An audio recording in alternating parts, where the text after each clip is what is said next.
A nucleoside-modified messenger RNA is a synthetic messenger RNA in which some nucleosides are replaced by other naturally modified nucleosides or by synthetic nucleoside analogues.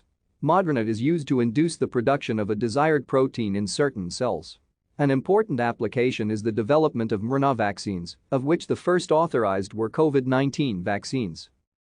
mRNA is produced by synthesizing a ribonucleic acid strand from nucleotide building blocks according to a deoxyribonucleic acid template, a process that is called transcription. When the building blocks provided to the RNA polymerase include non-standard nucleosides such as pseudouridine, the resulting mRNA is described as nucleoside-modified. Production of protein begins with assembly of ribosomes on the mRNA, the latter then serving as a blueprint for the synthesis of proteins by specifying their amino acid sequence based on the genetic code in the process of protein biosynthesis called translation. To induce cells to make proteins that they do not normally produce, it is possible to introduce heterologous mRNA into the cytoplasm of the cell, bypassing the need for transcription. Thank you for watching.